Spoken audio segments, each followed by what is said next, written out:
chana ngich ke riet tognat kenyam mi jira ma jidite kan konto gore jen ojen dere channel dere je support dere subscribe ko mi te ke dungi shi mi channel da shwa mala shi bagaje aban je to gwasa me na me shwale kwak rieda mo kwak ni kono wu kana ti chamat shwale kwak na me de shwale de kaji shwale de shwale kwar na me shwale de shwale kwat na me shwale de shwale kwach ko bayo kula nung to go wana wo gwata mena ko goro bu konte ka ngach kamandan dong de ko na ngach bana wo kamda dia na me cha gor gwasa me te me cha gom dong de ngach na me chale di kwan na me chale de chale kwat na me chale de moi na me chale de chale boar ngaji boar la gwar kana boar na me chale de chale tor bi ngaji no gwarmo gwamde ran daro de kebe keje ko diri gwarin diri ngach in case me dong jira mo go dong de rodu ngeja gwa no die na me chale roch na me chale chwach me ana chwach gwada me gor jeno bi konwo ka dob dan dong de kon lon ke ne kon ngai ke je dong me ram mo kun mandana le rodo gwasa me ban je to manya me chale kwak kan to la kwak ai chet ke kul da la kwak tat no kwak kani ano kwak de kon chacho kan chet ko gor kon bane ngach de ko larno chet ke bihe back chane le kisne ke ya kini ke malaro mongwak de kon bane ko kul no ke kwak ran bane kul we wonyam bi ngaje no en kwak malude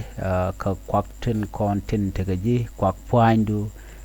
ke te ko ken guji moment dong dia kwa ko ne keji na me da la jene nono mdo dia na me kwar mu kwar dor yer okay chanam lar ne nyelwa ke che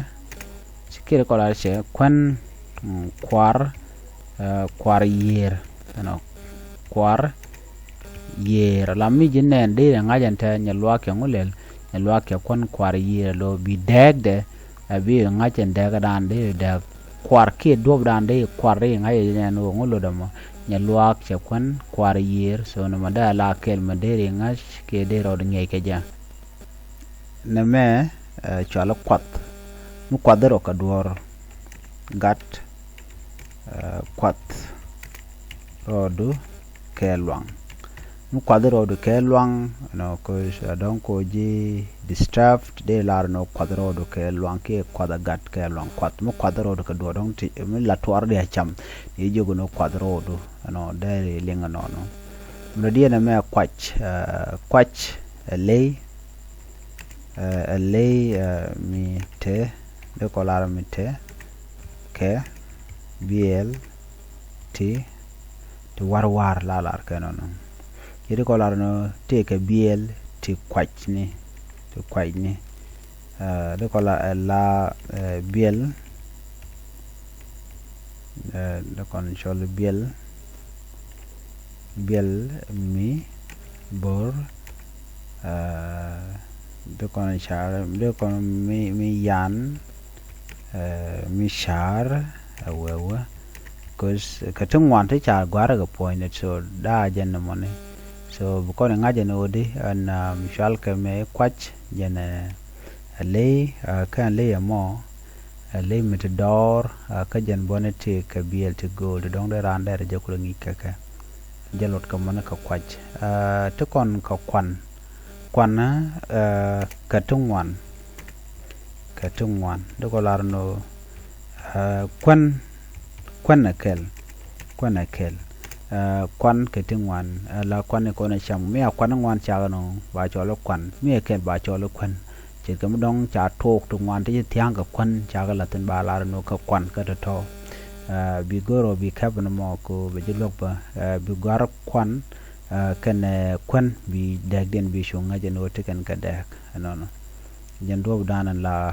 de la ngai ke ja meridian me kwat chit ke shek de ko la re shek kwat sheka la shek da la shek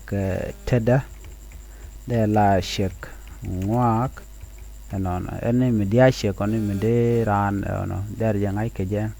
ki der ran lok ngai je jen shware no no you know gor je no brodo ngai ken me btt bi ka ngaja gwa do dan dong de ran de to de ngai ke je ko ti dial tia ka mi shi town mi shi latin no shi kana be je long tel be je di da tin be je no jin me kan rodo ngai cha ka ti ke tin kontin ngai ka gwa me kan la kula be je